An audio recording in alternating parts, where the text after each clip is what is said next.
Travou. Hoje, bom, normalmente eu esqueço sempre de me apresentar, né, como se eu fosse super conhecido e todo mundo soubesse quem eu sou. Eu sou Daniel Pinsky, eu sou um dos diretores da editora Contexto, estou aqui para fazer uma live com a nossa querida Marli Gonçalves, que é autora do Feminismo no Cotidiano. Esse livro foi lançado ano passado pela editora Contexto, e eu queria falar um pouquinho da Marli, e depois passar a bola para ela. Ela é jornalista paulistana e feminista, ela faz questão de se apresentar dessa maneira. E atualmente, além das atividades na internet, atua em consultoria de comunicação, relações públicas e gerenciamento de crises ao lado do jornalista Carlos Brickman, na Brickman e Associados. Publica artigos e crônicas semanais do cotidiano pessoal e nacional em jornais e sites de todo o país. E é editora do site Chumbo Gordo. Marli, bom, pessoal, quem quiser fazer perguntas, pode fazer, ela vai aparecendo aqui na timeline, nos comentários aqui do lado, e eu vou fazendo na medida do possível para a Marli. Marli, eu queria começar perguntando para você um pouquinho da tua carreira, e falar um pouquinho dessa carreira, e também sobre como você se tornou uma feminista. Opa, vamos falar, mas primeiro eu quero agradecer esse convite bárbaro. Marli, você sumiu. Não, estou aqui. Vou poder ser um representante Oi, falar sobre feminismo. Você está aí, Marli? Você voltou? Volte para nós, Marli, por favor, porque eu sozinho não vou conseguir falar desse tema. Você ouviu a minha pergunta ou faço de novo? Ouvi sim. Então, bola contigo, minha querida. Quero primeiro agradecer esse convite maravilhoso para estar aqui. Primeiro, também quero dar um oi para todo mundo aparecer e a gente conversar muito. Na minha apresentação, também tem, além de fazer questão de dizer que sou feminista, solteira e sem filhos, que também tem muito a ver com tudo isso que a gente vai conversar. E, antes de mais nada, também, a importância dessa nossa conversa hoje, Daniel, dentro desse contexto de pandemia que estamos vivendo, nada mais importante do que nós falarmos do que da essência do livro, que é o cotidiano. Então, vendo o cotidiano, fiz todo esse livro baseado na vivência do dia a dia, nos problemas que todas as mulheres enfrentam, nos problemas que eu venho enfrentando durante toda a minha vida. Veja só, eu cheguei no feminismo, eu tinha 16 para 17 anos. Hoje eu estou com 61, meu amigo. Olha esse tempo. Imagina, você não tem tudo isso. Eu tenho, pode não parecer, mas tenho. Não parece. E é uma batalha. A gente continua brigando praticamente pelas mesmas coisas, Daniel. É impressionante, são quase 50 anos. E a gente ainda está falando de direitos iguais, de salários iguais, de atenção, de respeito, de saúde reprodutiva, todos os temas que são muito caros à mulher, especialmente neste cotidiano que nós vivemos hoje, onde, antes de mais nada, é preciso denunciar a violência doméstica, que não houve antes de tudo isso. Nunca a gente falou, vamos, a gente dá os números, morreram tantas, foram assassinadas tantas, e são muitas mulheres. E hoje, muitas estão fechadas dentro de casa, com esses problemas, e sem condições de seguir socialmente, de pedir ajuda. Por quê? Cadê botão de pânico? Cadê as atitudes? Estava ouvindo ontem mesmo, né, o governador João Dória liberou que fosse feito, a partir de agora, os boletins eletrônicos, das delegacias eletrônicas. Ufa! Que bom, né? Porque agora ela tem que fugir, vai para a casa do lado, primeiro tem que ter um computador, tem que ter um celular, que também é uma coisa que, nesse país, parece que se esquece. Nós somos um país muito pobre e que as pessoas não têm computador e celular, e isso nós estamos assistindo todos os dias na TV, quando vemos aquelas filas enormes de pessoas desesperadas para receber R$600. Uma benesse.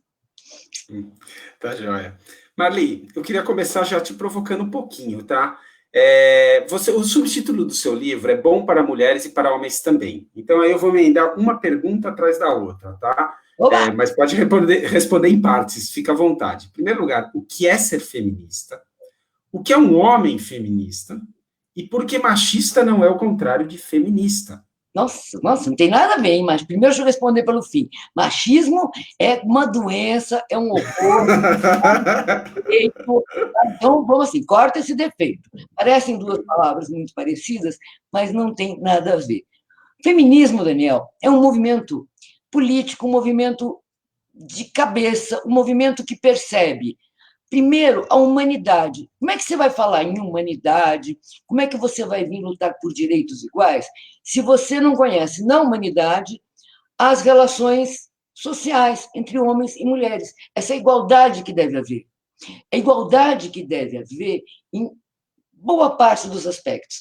Em alguns, eu tenho que te dizer que essa igualdade tem que pesar mais é para a mulher, porque ela precisa ser, sim, mais defendida, ter mais direitos, ter mais possibilidades de apoio, porque é o que se faz necessário nessa sociedade que nós estamos vivendo aqui.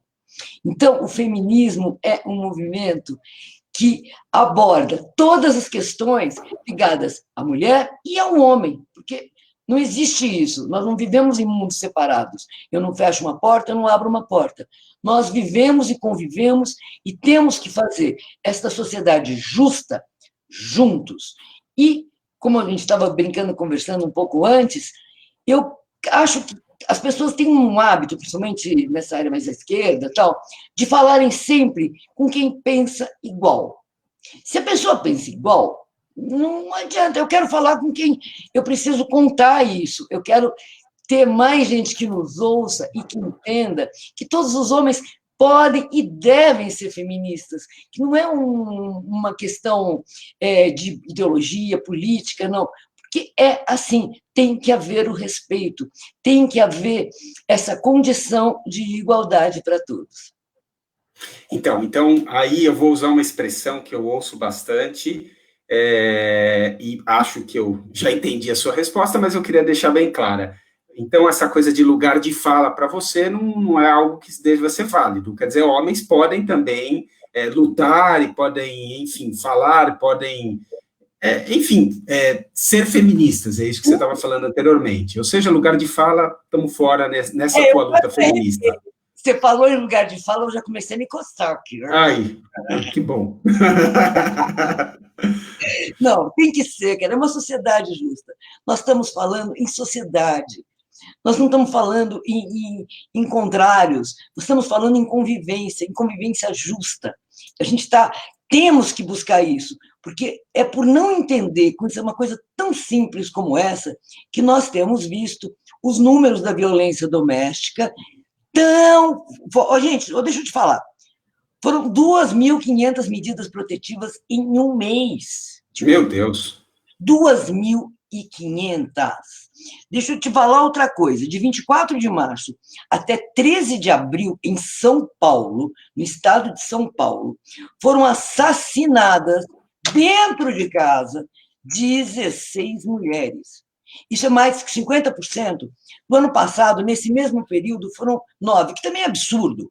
São números absurdos, que são números que devem ser contidos. A violência doméstica deve ser contida, deve ser compreendida, e isso vem de não se entender que feminista não morde, feminista não tem dente agudo, nem toda feminista acha que tem que deixar pelos, e etc. Essas bobagens que se fala, bobagem que se fala com relação ao feminismo, que é tudo que eu quis escrever. É simples, pelo amor de Deus, é muito simples. Ele está presente na vida, na minha, na sua e dentro da sua casa. Aliás, você lavou louça hoje? Você ajudou aí? Pô, então, ao invés de lavar a louça, o que eu faço é pegar os meus filhos, que são homens, e já educá-los, porque a minha geração é meio perdida, né? Você sabe, 50 anos, então a gente está aprendendo, está melhorando, mas a geração mais jovem é uma geração que a gente ensina melhor. Então, ele lavou a louça, eu enxuguei a louça. Sem dúvida nenhuma, quem toca as coisas nesta casa é a dona Vanessa, ela é a rainha do lar, não no sentido de que ela faz tudo, mas ela que controla, ela é a diretora. Tá? Eu sou mais ou menos ela que manda aqui em casa, sem dúvida nenhuma. não sei se ela está assistindo ou não, mas de qualquer maneira esse é um fato, tá? E, gente, Mas sim, sem dúvida nenhuma a gente tem que ajudar aqui sim. Mas agora eu estou aqui concentrado e ela está lá trabalhando também, porque ela também trabalha fora e toca as coisas aqui em casa. Então, que, Daniel, é um dos problemas, que, veja bem, nesse isolamento, eu fico imaginando o terror que algumas mulheres estão passando. Primeiro, por essas condições de afazeres domésticos. mas é difícil. Pelos filhos dentro de casa. Quem é que está cuidando das crianças correndo, da educação? Como é que é isso? E ainda, com essa crise econômica que já se instalou entre nós, a questão do alcoolismo, o desemprego, essa loucura toda, e isso não pode ser descarregado na mulher. Antes a gente já via problemas serem descarregados na mulher, frustrações, e daí eu volto a repetir uma das questões principais do livro, porque o feminismo, para mim, é o feminismo, como a gente já disse, que a gente vive, é o dia a dia, é o trabalho, é o respeito que eu tenho a partir de qualquer relação, seja amorosa, seja profissional.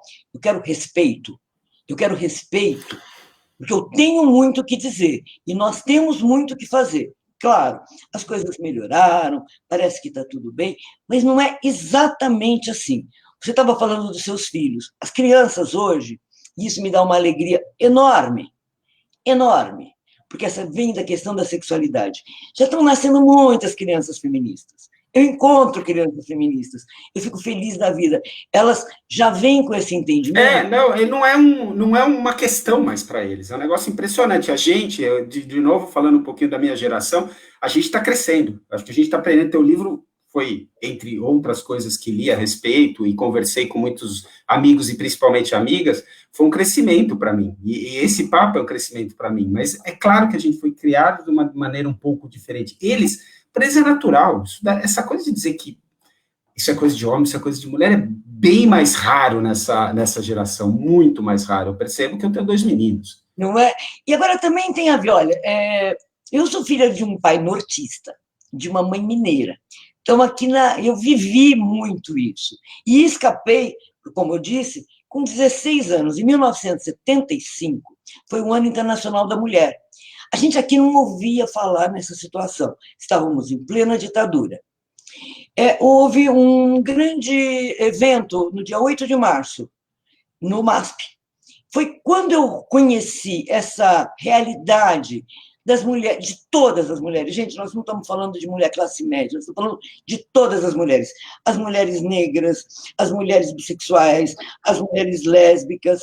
Era tanta coisa que eu, com 16 anos, passei a entender, porque eu antevia a questão da violência doméstica dentro de casa, e eu antevia essa coisa do descompasso entre homens e mulheres, até nas relações pessoais, amorosas, que, a partir daí, eu comecei a levar isso na minha vida, e sempre foi muito difícil. Como jornalista, imaginem você, eu sou jornalista, eu tive muita dificuldade em várias redações. A questão do assédio tem que ser discutida, porque ela já vem, é quase uma coisa atávica, e não pode ser, não é possível. Quantas vezes, para fazer uma entrevista, eu tive dificuldades, tive que me impor, e quando nós precisamos nos impor, muitas vezes, a gente até tem que ser um pouco mais agressivo. Não é legal, porque aí fica essa imagem. Essas feministas são grossas, são machistas. Que é uma coisa que me incomoda profundamente. Olha, a gente teve algumas perguntas, mas você praticamente já respondeu, né? A Lilian perguntou em tempos de confinamento a violência doméstica piorou, a gente já está respondido. O Jaime pergunta, fala que é um prazer ouvi-la e vê-la, e fala que as novas gerações de homens, os rapazes de hoje, são menos machistas do que gerações anteriores, acabamos de falar da molecada aí, e a Ângela também. Como você vê o tema entre gerações, os jovens são mais feministas, e o Sérgio... Grande amigo, beleza, dizendo que lavou louça. Ele falou que lavou a louça, olha que beleza. Ele normalmente não lava a louça, é isso? Não sei, nunca perguntei para a esposa, mas é um empresário de sucesso, um grande amigo. Estou muito feliz dele estar aqui com a gente. Não é? Boa, Sérgio. Vou depois cobrar, viu, Sérgio? Você lavou mesmo.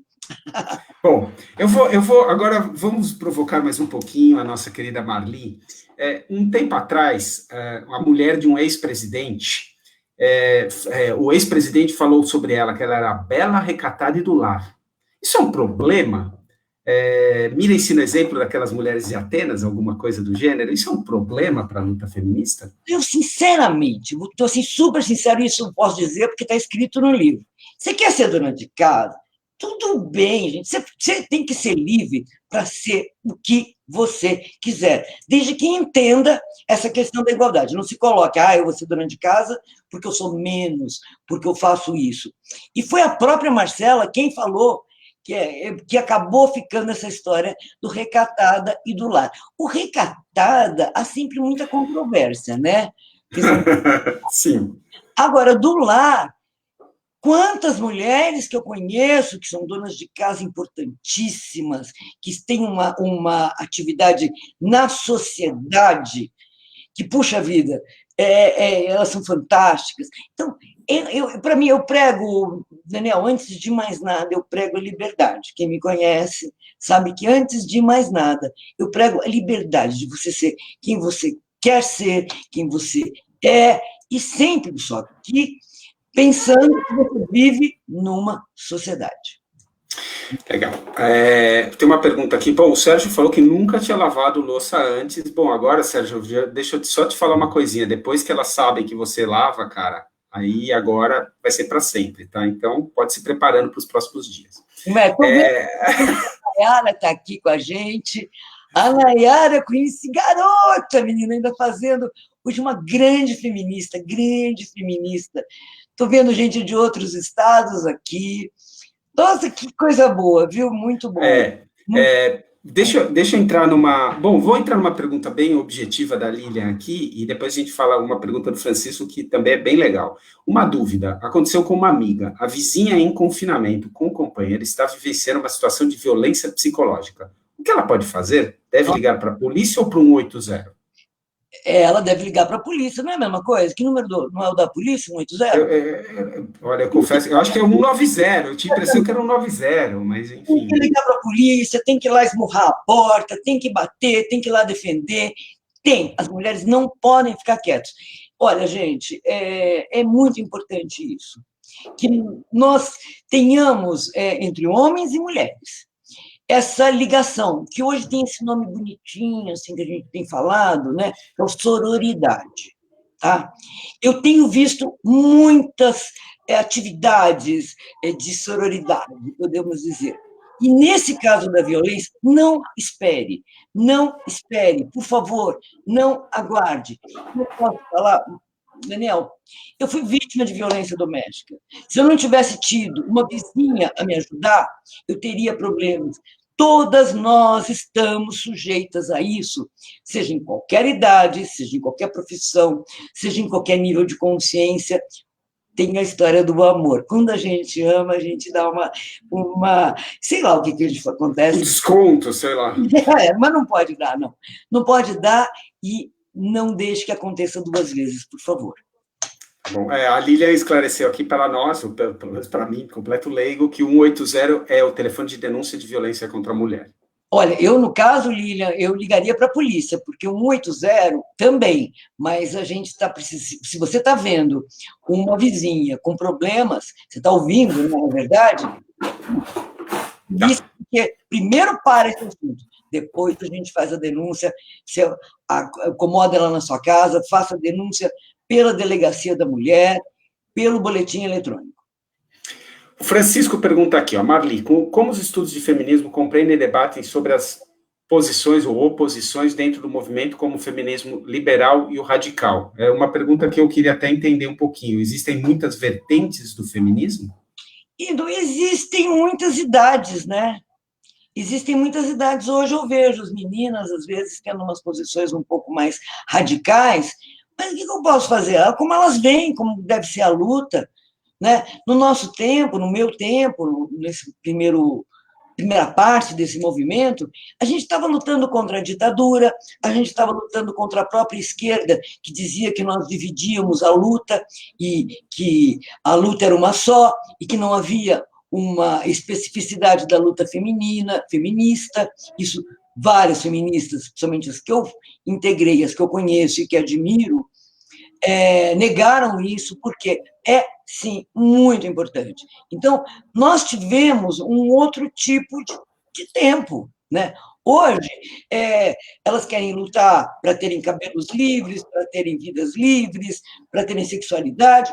Eu não vejo problema, desde que a gente esteja na mesma direção, que é essa igualdade necessária, que cada vez me parece mais importante que a gente discuta, porque ela quer dizer todas as questões, ela quer dizer as questões ligadas ao comportamento, ao nosso relacionamento e à saúde, aos direitos reprodutivos, a questão de batalhar contra a gravidez na adolescência, a questão da luta pelo aborto, que eu estou vendo também que está havendo uma outra discussão ontem mesmo no Twitter, havia uma guerra de trends, era aborto sim, aborto não, porque o STF parece que está decidindo aprovar o que é óbvio, o aborto em mulheres com Zika, que as crianças já estejam contaminadas, o que é óbvio. Gente, nós vivemos Cubatão, e que as meninas são, às vezes, muitas pessoas são mais jovens, elas não sabem. E em Cubatão, havia crianças que nasciam sem cérebro. Não eram pessoas, gente. Que maldade é essa que quer obrigar uma mulher, por exemplo, a ser obrigada a seguir uma gestação dessa até o fim? Então, é preciso que essa discussão seja levada adiante, mas com seriedade, com calma, com tranquilidade, sem aspectos religiosos, sem grandes pastores, porque existem em todas as religiões pessoas muito importantes. E elas têm ajudado. Porque não adianta você falar aborto, não, porque o aborto existe, ele é praticado. Minha preocupação nesse momento é ter ouvido que, com a questão dos hospitais e o aborto legal, que existem várias formas de aborto legal, anda com problemas, por exemplo, peço a Deus que não seja um Pérola Baito, é preciso conversar, a gente precisa conversar sobre as coisas de uma forma aberta. Então, não existe isso de radical, de feminismo liberal, existe o feminismo. E o feminismo, volto a dizer para você, ele é muito simples. Acontece, as pessoas discutem a história do radical, porque aí vem a Marcha das Vadias. Tudo bem, tudo bem. Veja bem, você, até eu como especialista em comunicação, se a gente não fizer bagunça, se não tiver uma boa foto, não adianta que não saia no jornal, ninguém fica sabendo, gente. Então, é assim que tem que ser feito as coisas. Legal. Cotas. Vou falar um pouquinho sobre cotas. No começo você falou que, eventualmente, algumas coisas têm que ser um pouquinho mais pró-mulher, porque exatamente essa balança, ela está, enfim, pesando para o lado contrário, então você tem que forçar um pouquinho mais para o outro lado. Eu queria que você falasse um pouquinho mais sobre cotas. Você acha que cotas são válidas em diversos níveis? Eu sei que existem cotas, por exemplo, nos partidos políticos, em número de candidatas e etc. Que mais? Que mais que seria importante ter cotas? Por exemplo, a cota na área de partidos políticos, nós já vimos que não deu certo, né? Porque várias candidatas, nem elas sabiam que eram candidatas, nem elas votaram nelas mesmas, porque elas não sabiam que eram candidatas, e ficou uma picaretagem. Eu tenho muito problema com a cota com relação à picaretagem. Aliás, eu tenho problemas com a picaretagem.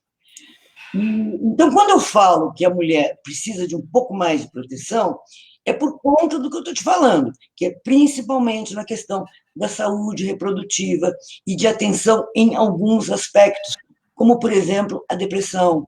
São aspectos dos quais as mulheres precisam de ter mais atenção. As crianças, os filhos, as possibilidades. Tanto o governo disse que ia fazer, parece que está liberando por esses dias, para mulheres que vivem sozinhas, 2 vezes, né, R$ 1.200. Agora, pelo menos estão vendo que existe isso. Grande parte, existe um número, são milhões de mulheres que são mães de família, né? O pais de família, como os homens gostavam de falar sempre, né? Aqui a gente tem um depoimento da Adriana. Eu nasci em 74, fui criado em uma família machista, sofri violência em vários relacionamentos e permiti que a violência acontecesse por ignorância, por achar que aquilo era o normal. Quando comecei a estudar e entender o feminismo, foi quando eu tive a consciência de tudo que vivi. Esse tipo de conversa é extremamente importante. Sem dúvida, Adriana. Exatamente, imagina, gente, eu vou voltar, eu repito para vocês. Pai amazonense nortista e mãe mineira, sabe? Então, foi uma luta, era quase uma coisa de dupla personalidade, para você conseguir fazer. Principalmente também, eu volto a dizer, gente, eu passei grande parte da minha vida dentro dessa ditadura horrorosa que nós não podemos deixar que ocorra nunca mais, nunca mais. Porque você tem noção do que é você querer saber e não poder ler o que você quer, não ter acesso. Não ter acesso à informação, a ser negado, a buscar qualquer coisa era para ser preso, para ser exilado, para ser morto, para ser fuzilado, para ser denunciado. Nós não podemos deixar que isso se repita novamente. Tem um comentário da Ângela em relação à tua resposta anterior. Desde o meu prisma, é um português castelhanizado aqui dela, como moradora da Espanha. Oi? Se travou. Do Código Penal. O Ronaldo pergunta, Marli, pergunta bem legal essa daqui. Marli, como conversar com as pessoas mais velhas para que elas entendam a importância do feminismo? E como o feminismo pode ser positivo para os homens combater a masculinidade tóxica? Olha, pessoas mais velhas eu já estou aqui, hein? Olha lá, eu já estou tido que eu já sou idosa, já estou botada aqui como grupo de risco. Querido, falando tranquilamente, mostrando esses fatos tão comuns a todos nós. E nós estamos hoje, volto a dizer, o cotidiano que nós estamos vivendo há alguns dias é uma excelente oportunidade para que nós possamos entender melhor o feminismo. Você está vendo, por exemplo, grande parte das enfermeiras que estão nos hospitais são mulheres. Tenta imaginar o sufoco que elas estão passando. Tenta imaginar elas voltando para casa, tipo, tirando a roupa no caminho, né, para não contaminarem seus filhos, sua família. Cabe às mulheres, em geral, por exemplo, cuidar das pessoas mais velhas. Então, cabe também a elas conversar com essas pessoas, fazer com que elas entendam a necessidade delas estudarem, que também ainda há muita dificuldade para as mulheres exercerem profissões. Porque a mulher, ela não precisa ser feminista para ser nada. Ela é piloto, ela faz o que ela quer. Se ela é feminista, é muito importante também. Mas ela não é porque ela é feminista que ela vai ser uma grande piloto. E sempre, por enquanto, nos próximos anos ainda, eu acho, vamos ser notadas quando fizermos alguma coisa diferente. Então, a primeira mulher, daqui a pouco vai ter a segunda, a terceira, a quarta, e isso nós já estamos vivendo, pelo menos isso, nesse meio tempo. Um dos capítulos do seu livro é Mulheres Fortes Transpiram. Pode falar um pouquinho sobre ele? Não conta tudo, assim as pessoas também vão ter vontade de comprar o livro, né? Afinal de contas, ele aprofunda essa nossa discussão. Mas fala um pouquinho sobre esse capítulo. Eu não sei se eu cheguei a comentar nesse começo da nossa conversa, eu fui menina ainda, do Conselho Editorial e do jornal Nós Mulheres, que foi o primeiro jornal feminista desse país. Para muitos jovens, vocês não têm noção de como era mostrada a mulher na propaganda. Ela parecia. Vocês ainda devem ter pego aquelas de cerveja, com aquelas loiras gostosas, saindo, né? Uma coisa assim, incentivando o abuso. Sim, incentivando o abuso, incentivando a prostituição infantil, muitas coisas. Então, isso sempre atento. Aí, faz algum tempo, vocês vão lembrar, até foi a Rexona, que fez uma propaganda que apareciam umas mulheres, assim, bem, porque a propaganda ela tem estereótipos, né? Então, eu acho que toda feminista é meio assim, e luta botes, e faz... É muito, muito louco isso, muito louco. E aí aparecia, e aí o slogan era Mulheres Fortes Transpiram. Oi, sabe, é uma coisa assim, sem qualquer sentido, qualquer noção.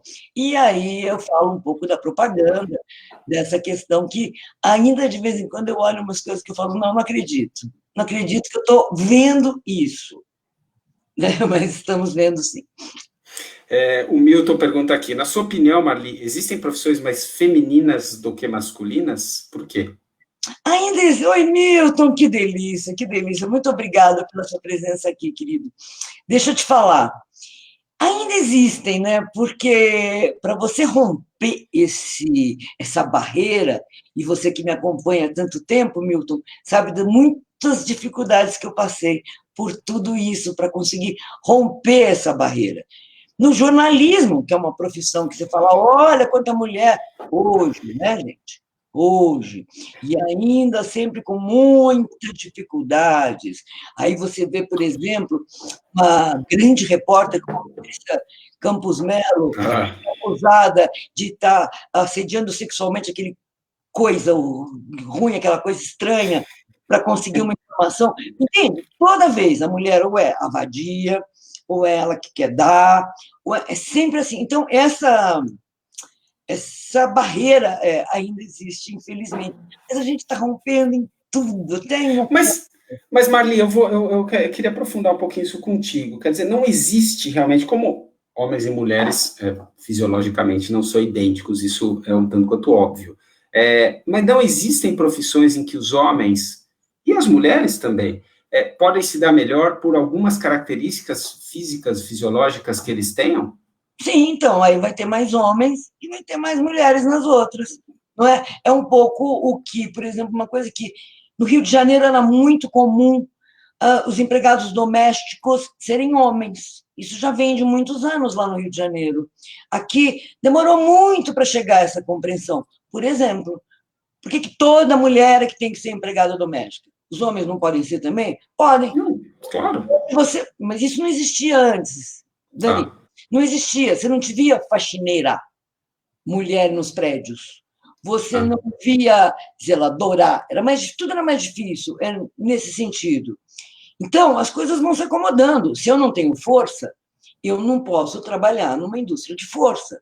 Mas eu tenho mulheres caminhoneiras, eu tenho mulheres que dirigem ônibus. Exército também, por exemplo. Não é? Exato. Claro, claro. Então, é uma questão, você que sabe o que você quer ser. Você quer ser? Vai lá e vai. Não conseguiu? Porque tem uma questão de força, e por isso que eu digo, se a gente tiver igualdade, isso vai ficar mais fácil, essa escolha. Mas você não acha que, de novo, uma provocação até para uns movimentos um pouco mais radicais feministas? De vez em quando, algumas ativistas desse feminismo um pouco mais forte, vamos chamar assim, não acaba extrapolando um pouco e até afastando a possibilidade de homens serem um pouco mais feministas quando, por exemplo, acontecem coisas do tipo que já vi acontecer, já aconteceu comigo, inclusive, quando eu eventualmente vou deixar uma mulher sair primeiro do elevador, eu vou abrir uma porta, falar, por que você está abrindo essa porta para mim? Você acha que eu não tenho capacidade de abrir a porta? Só quis fazer uma delicadeza, entendeu? Quer dizer, e aí você fica meio, poxa, será que... Né? A maioria das mulheres não age assim, claro. Foi uma ou outra vez que aconteceu comigo, mas já aconteceu com amigos meus também. Isso acontece bastante no exterior. Então, em alguns lugares como Estados Unidos, por exemplo. Então, isso daí não é um pouco vai contra a própria luta e afasta um pouco os homens de serem um pouco mais feministas? Não é feminismo, Dani. Isso é uma coisa de gentileza humana, cara. Quantas vezes eu porta para homens, sabe? Eu sou servil porque eu abro a porta para um homem passar? Não, eu não sou. Absolutamente. Você é machista porque você abre a porta? Não, agora depende tudo desse clima, desse momento, dessa situação, desse relacionamento. Isso não é feminismo. Então, é por isso que eu volto, é importante a minha presença, a minha atitude, que é a de mostrar que, gente, não é por aí. Não é por aí, não existe esse radicalismo. Se existem algumas, e existe, que eu tenho visto, algumas jovens bastante radicais, mas isso passa. Ah, que bom. Ótimo. A Ângela fez mais um comentário muito interessante. Ela sempre achou curioso como mulher quando cozinha é cozinheira, mas homem quando cozinha é chefe. Não é diferente, Então. não sei o quê. Gente, nós vamos ter que passar muitos anos ainda nessa batalha. É uma batalha Olha, diária, importante. Vamos falar sobre isso todo dia. É fundamental que a gente converse sempre. Porque não é falar, feminismo, não, gente. Entenda primeiro que o feminismo, volto a dizer, é simples. Ele quer mudar essa sociedade, para essa sociedade viver juntas, caminhar e que a gente possa fazer uma sociedade justa. Não dá para falar em sociedade justa, não dá para falar em democracia e sair brigando sem isso. Vejam só, vou dar um exemplo. A gente fala, por exemplo, dessa questão do atual governo. Gente, tem uma mulher que está fazendo alguma coisa lá. Espero que bom, as pessoas que estão assistindo lembrem que é a Tereza Cristina, que tem uma ministra. Você olha aquela televisão, aquela coisa masculina, horrorosa, escura, péssima. Quem está pensando lá na gente? Né? Até que na agricultura estamos indo bem, né? Estamos vendo. Comparativamente. Você entende que é preciso que a gente esteja representado na sociedade, é preciso que a gente esteja na sociedade, é preciso que a gente esteja na política, fazendo política, atuando nos movimentos sociais, porque também senão vai ficar só a mulher aparece na hora do voluntariado, de ser boazinha, de fazer não sei o quê. Não, a atuação tem que ser muito firme, muito firme. Nós temos exemplos que parece que estão se esvaindo. Eu lembro, por exemplo, eu convidei, não sei se ela está por aqui, a Alda Marco Antônio, por exemplo, mas é coisa de muitos anos, ela estava na luta, ela estava como vice, ela estava trabalhando, ela estava cuidando das crianças, ela estava fazendo com uma atividade política. Hoje ela cuida de um partido, toda a parte da mulher, política. Existem poucos partidos atentos a isso. Eu digo, e é até difícil, por exemplo, o PCdoB é um partido que tem muitas mulheres, praticamente todo o comando do PCdoB é de mulheres. Parece, mas ela não sei o que, ela é feia, não sei o que. Ai, meu Deus do céu. É assim, porque quando a mulher aparece, é porque ela é assim, é porque ela é feia, é porque ela tem o cabelo assim, é porque ela não sei o quê, é porque é amante de não sei quem. E nós temos que parar com isso. Eu imploro que se pare com isso, que a gente veja o que é a capacidade real da mulher. Só um comentário em relação a ser chefe ou cozinheiro. Eu tenho uma amiga que talvez esteja até nos assistindo, enfim, mas ela se define como chefe, tá? Ela não é cozinheira, não, tá? Então, eu acho que o pessoal já está aprendendo que é chefe dos dois lados, obviamente. A Bárbara faz um... Mas quando eles começaram a cozinhar, a fazer cursinho de noite, essas coisas, né? E aí convidavam os amigos para tomar um vinho enquanto eles cozinhavam. Isso, claro. O arroz com feijão a mulher faz, o homem faz aquele dia especial e tal, e ele é o chefe, ela é cozinheira, porque afinal de contas arroz e feijão é moleza e o que ele faz é especial. É essa abordagem, né? Tá certo, certo. E Adriana, obrigada, Adriana. Ana Cristina, obrigada. A Bárbara, desculpa. A Bárbara faz um depoimento aqui, que ela trabalha em uma companhia aérea, alguns colegas, comandantes e copilotos sofrem ainda com preconceito, algumas colegas, moças, comandantes e copilotas, sofrem ainda com preconceito e piadas por parte dos passageiros. Desculpa. Bárbara, os comissários de bordo também sofrem, né? É verdade. Todo mundo. Também vem dessa política que a gente vinha muito dos 60, da aeromoça, daquela coisa que vinha do cinema, que era uma moça sempre bonitinha, gostosinha, maquiadinha, arrumadinha, bonitinha, pronta a atender os passageiros. E isso nós vamos mudar nessa sua profissão e em todas. O Cássio pergunta, como o feminismo pode ser benéfico para os homens? De que forma ele pode ajudar a desconstruir a masculinidades tóxicas e toda uma estrutura machista? Existindo, Cássio, quando o feminismo existe, e existe nessa essência que eu estou tentando mostrar, que é a da existência, a do cotidiano, a do dia a dia, a de você olhar as mulheres de todas as idades, de você entender as características físicas, fisiológicas. Nós somos diferentes, veja bem, a gente menstrua, a gente tem filho, a gente entra na menopausa, sabe? Tudo bem, os homens também têm condições diferentes, mas as nossas dependem de questões de saúde, de dias, de conhecimento e de respeito, seja onde quer que a gente esteja, e isso ainda, infelizmente, nós não podemos dizer que Está resolvido, não está? Então, essa masculinidade tóxica, nós vamos acabar com ela. Vamos sim. Eu espero ver isso ainda. E o Ari pergunta: as redações hoje são mais femininas e feministas? Ari, grande jornalista, Ari Macedo, meu querido, deixa eu te falar. As redações hoje, que são mais femininas, eu não costumo muito essa coisa do feminino e feminista, sabe? Que eu tenho ódio, eu vou falar mesmo, ódio daquelas mulheres que falam assim, eu sou feminina, não sou feminista. Oi, socorro?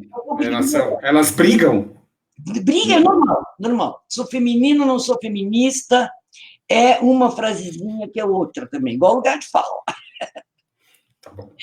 Essa é uma coisinha. Não é? E empoderamento. Empoderamento também me dá alergia. Empoderamento não pode. Empoderamento, gente, quem que tem que dar poder para você? Você tem o poder, nós somos o poder. Empoderar quer dizer, alguém, que lá preciso que alguém me dê poder. A gente entende? Então, são expressões que caíram na boca do povo e que também não fizeram muito bem para o feminismo. Hoje as redações, Ari, são muito femininas do ponto de vista de presença de mulheres.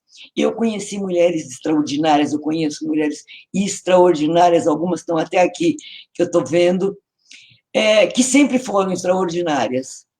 Então, eu não sei hoje se dizer se elas são feministas, acho que sim, porque hoje as mulheres profissionais, elas já vêm com essa coisa de que eu existo, e é isso é ser feminista, não é sair com bandeira, você não precisa sair com bandeira, nem comprar aquela camiseta, tem um monte de camisetas sendo vendidas, I'm feminist.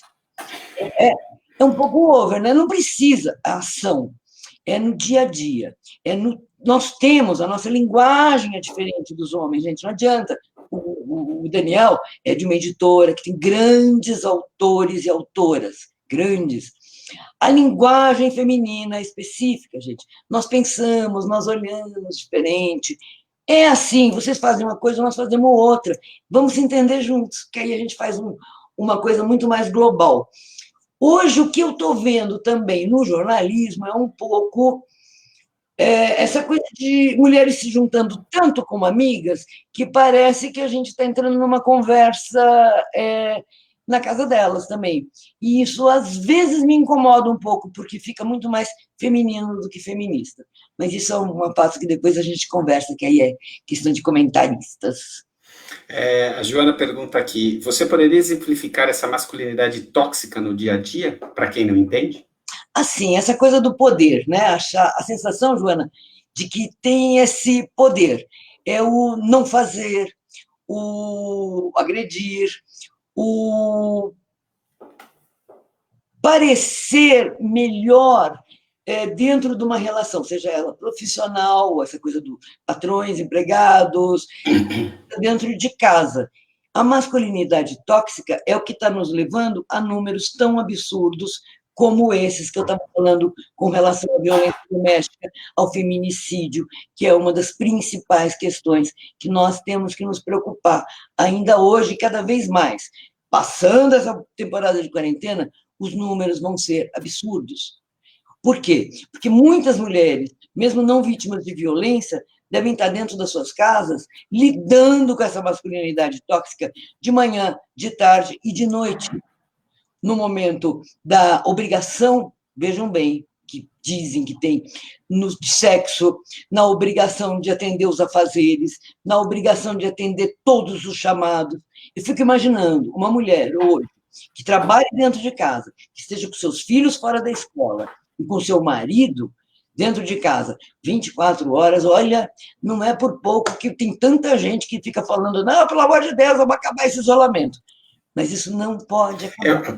Eu li uma outra outro dia que diz assim, será que nessa segunda temporada da quarentena a gente pode trocar de família? Não é isso? Eu brinquei com o lance. Tem uma mulher aqui em casa que eu acho que é minha esposa, ela até que é legal. Né? Eu vou conversar com ela. Vou conversar com ela, quem sabe eu conheço ela um pouquinho. Gente, nós estamos vivendo uma era que o feminismo tem muito a ajudar, que nós estamos vivendo um problema muito sério de insensatez e de ignorância. E isso nós precisamos combater fortemente. fortemente pelos nossos filhos, pelas outras gerações, por quem vai vir, por quem já foi. É um dever nosso, hoje, lutar especificamente contra a ignorância, que é, para mim, os maiores males que nós estamos enfrentando no momento. Marli, na verdade a gente estava aqui, falar entre meia hora e 40 minutos, já estamos com 45, mas eu queria te fazer uma, talvez, última pergunta. Dia das Mulheres, precisa ter? Precisa? Opa, claro que precisa. O Dia da Mulher, dia 8 de março, foi uma data importantíssima, porque é no dia 8 de março, doutor Daniel, que as pessoas, todas essa sociedade, lembra que é preciso render, sim, homenagens, porque houve um momento histórico, lá no começo do século passado, no qual o 8 de março foi importante. Teve a luta sufragista, que aí é outra discussão que nós vamos ter, mas é importante porque você vai lembrar, e acabou de passar, o número de coisas que você ouviu. Ah, porque as mulheres estão aqui. Ah, porque as mulheres estão ali. O feminicídio passou a ter mais atenção no Dia da Mulher. É muito importante, sim. Nós ainda vivemos uma situação de desigualdade, sim. Não adianta, não, imagina, eu não conheço ninguém que ganha menos. Ou é mesmo, eu conheço um monte. Então, é muito triste. A gente precisa, sim, de uma data que lembre não só que Hebe Camargo nasceu no dia 8 de março, que também é uma mulher muito importante, com tudo aquilo que ela tinha, toda aquela confusão dela, que a gente faça, sim, essa data. E vocês, sinto muito, tem mais aqui. A impressão que me deu é que, realmente, de alguns anos para cá, a data foi comemorada de uma maneira cada vez mais madura e realmente mostrando a luta e a importância dessa luta das mulheres. Isso realmente, a impressão, posso estar enganado, porque obviamente você entende muito mais do assunto do que eu, mas a impressão é que no começo o Dia das Mulheres era aquele auê, dar uma florzinha e falar, que legal, como você está bonita hoje, e vamos embora. E de alguns anos para cá, parece que essa coisa amadureceu bastante, pelo menos aqui no Brasil, e o dia foi ficando cada vez mais expressivo, realmente, mostrando essa luta e o quanto ainda se precisa lutar para que as coisas sejam mais igualitárias, né? Só para lembrar, o dia, lá quando eu falei em 1975, foi quando foi instituído pela ONU o Dia Internacional da Mulher. Aqui já virou Dia da Mulher. Não, é o Dia Internacional da Mulher. É o mundo inteiro, não é só aqui, não. E outra coisa, no nosso livro, eu tenho um capítulo que eu fui ouvir o outro lado, como a gente brinca. Eu ouvi muitos amigos, gente, eu tenho muitos amigos machistas, infelizmente. Eu, como jornalista, conheço muita gente, é um horror. Mas eu fui ouvi-los. Eu ouvi que, ai, para que essa coisa de Dia da Mulher, não sei o Dia do Homem e tal. Ah, mas eu no Dia da Mulher, eu dou flores, porque eu faço para minha secretária. Não, eu ouvi cada coisa tão absurda, mas eu fiz no capítulo o outro lado, quer dizer, não digam que eu não dei voz a eles também, mas é preciso mudar isso. Deixa eu te falar, a nossa Carla está fazendo uma pergunta sobre denúncias falsas de assédio não prejudicam as verdadeiras vítimas? Nossa, Carla, como prejudicam? Mas veja bem, picaretagem existe na sociedade mundial, no mundo inteiro, parece quase inerente à raça humana. E existe entre as mulheres também. Então, eu vejo picaretagem em várias formas, né? Inclusive a de ter filhos para ter pensão. Isso é muito comum também. É uma loucura. Então, é claro que prejudicam as verdadeiras vítimas, porque parece sempre que elas vão estar querendo denunciar por conta de se darem bem. Não, gente, é de livrar a vida, é de se salvar.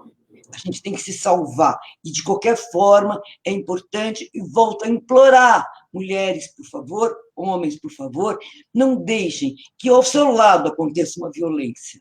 Não deixe, por favor.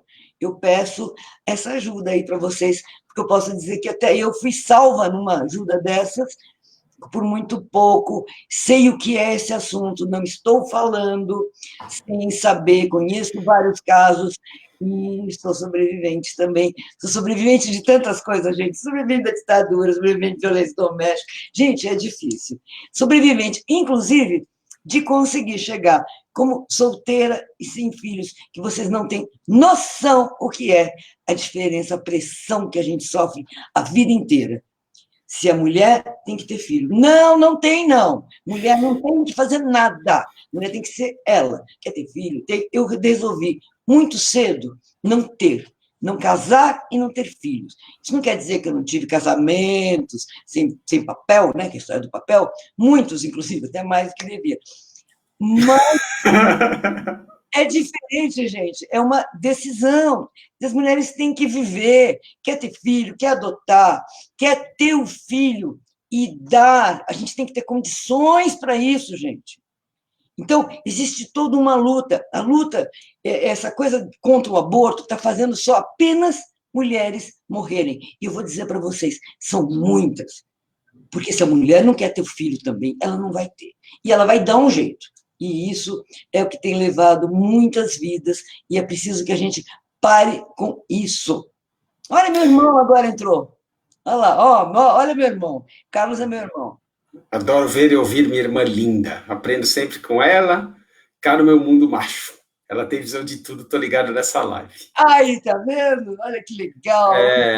Marli, eu queria te agradecer muito a presença aqui no Café com Texto. Pessoal, quem tiver interesse, o livro da Marli está disponível hoje com as livrarias fechadas na Amazon, em especial na Amazon, tanto como o livro físico como digital.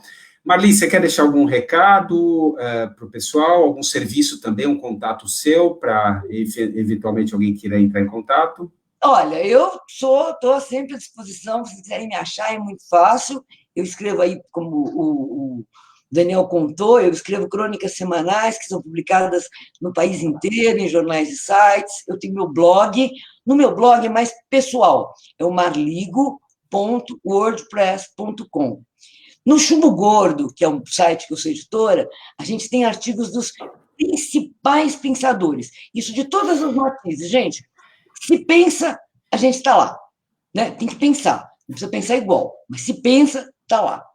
E convidar a todos, dizer que eu estou aí, que eu estou nas redes, estou no Facebook, no Instagram, me procura e meu e-mail é marligo@uol.com.br e eu conto com vocês em tudo que eu faço, porque é importante e espero que a gente possa repetir essas nossas conversas, Daniel. Tá bom, que bom, Marli. Muito obrigado por estar com a gente e até uma próxima, pessoal. Ai, obrigada a todos. Obrigada, gente. Obrigada.